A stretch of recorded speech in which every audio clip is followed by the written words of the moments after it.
Boom, we're back. Oh, hey, Magnus Cali, me, Jersey, Wellness Week Live. Magnus, menopause, get it? Menopause, not menopause. Women go through menopause, and right, and that's a concern and things that people should concentrate on. But what about men? I think us guys, we don't get recognize that men also go through a change or changes as they get older, also because we have hormones too. It's not just the ladies, folks, but menopause. Okay, so Magnus, do you believe that men can go through a type of menopause? Yes, 100%. I mean, we see quite some drastical changes over time. It's not as it is such a short time frame. If you're looking at women, that could be a couple of years. I would say that it's more extends over like 10, 15 years instead. And unfortunately, we already see that we have a huge decline in, for instance, testosterone in even young males nowadays, and that has to do with lifestyles and environment, the things we eat Yes. and so on. But yes, no, 100%. I mean, It's called andropause, by the way. I found out andropause. It's much yeah, slower, like you said. It's a gradual decline in testosterone. yep, yeah. So and we see usually they say around at the age of 35 or so, we're starting to see a decline in testosterone levels, naturally. And of course, you can definitely delay this with a couple of smart actions and Exercise. lifestyle changes. So yeah, no, yeah, we see it's definitely a change. And I mean, like, do you wanna start up and talking a little bit about like how people can kind of see what we notice, the changes that happens? Well, yeah, I mean, you would see fatigue, low energy, decreased Yep. libido. You don't want to shag as much or at all. Depression, irritability, loss of Yeah, muscle. muscle loss. There's more things to that as well too.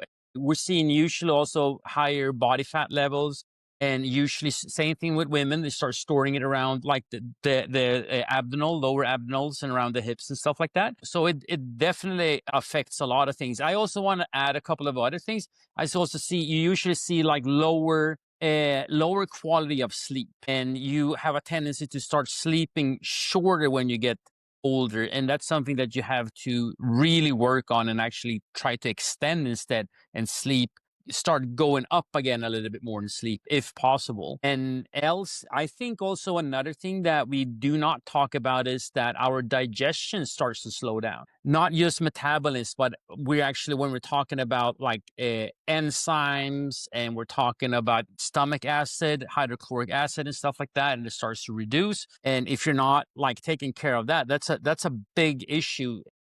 Easy that you start losing muscle mass and things like that because you're not eating enough either.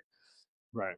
Or No, you're eating, I would say, are you eating the wrong things? I should say, not eating enough. That's a lot of people have the opposite problem. well, this is where the good old fashioned exercise, exercise, exercise so matters. Food matters even more as we get older. But again, Americans, we just want to pop pills, pop pills. Yeah, that's one thing I also want to add when it comes to strength training. I think that people are getting a lot of wrong information. People start hearing, "Oh, you shouldn't lift that heavy," and then they start doing high rep training, and then they start have a tendency to start doing this like it becomes more of a cardio with weights and so on. Still, you need to like lift heavy. We're not talking about like weight, but it should be like it should make it should be hard, and like we're talking about probably between like 6 and 10 reps, most of the things that we're doing. I'm a firm believer in reducing volume the older we get, because we do not need that much training and we're not recovering that quickly. I'm like,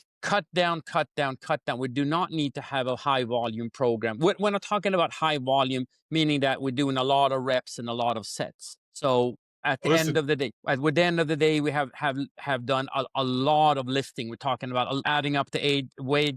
It's a lot of weight that we moved around, and I don't think that you need to. no, I agree. Even simple, just walking, getting up and moving. I mean, I Yeah, think the bar doesn't have to be that high when it comes to just staying and getting in shape. I think at any age, I think we put a little bit too much. Oh, if you're not sweating and dying, you're not that's working out. That's not that true. is complete BS. Like it depends. I mean, how hard and how much you lift. Right now, since I don't have much time to train, but I still want to train, so I do basically around 2 exercises per day. But I do it every single day of the week as well too. So I'm staying active. And the program that I had, I basically reduced a lot of the volume in it because I don't feel like I do need that many sets and so on. So it's important because I think that people have a tendency to overtrain at an over age as well too. And also people go into this bizarre line of thinking that they have to start doing extreme things. So they're gonna do, oh, I need to do an ultra marathon because a marathon is not as, and it's like on, like, be smart. And I think that that's a valuable thing that people need to understand. Is like, it's not about training how much you can train. It's basically the opposite, how little you can train and recover from and maintain, yeah, be able to maintain it for the rest of your life. I mean, it's like we're not going to be pro bodybuilders, most of us. So don't try to mimic progress, or pro athletes. So like, don't try to mimic people that are doing things like that. Yeah, yeah, and again, and I think people dissuade themselves when they think, "Well, I'll never be like a pro athlete." You don't have to be. Simple walking and simple calisthenics. You don't have to join a gym if you don't want to either. It's Yeah. just anyway. So that's how you beat menopause. When menopause happens, menopause happens. Yeah. Menopause happens more. But couple of other things that we should look into: avoid self-medication with drugs, alcohol, over the counter stuff and so on. So try to be smarter with that. And of course, nutrition, I recommend eating a high protein diet, especially when you get older, to be able to keep the muscle mass that you have. It's important. When I'm talking about high protein, it's about around 1 gram per lean pound of 1 gram for 1 pound of lean body mass, or about 1 gram per body mass, depending on, like, if you're extreme, like, over fat, you do not need to eat like 300 grams of protein. You probably will be good around like 220, 250 the most. But it's something that, like, it's more on an individual basis. Right. Yep. Well said, Magnus. I have nothing else to add to this, but that's it, folks. Menopause, menopause. It's real. Menopause is real, folks. It is. Magnus, And you go get checked up by the doctors as well too.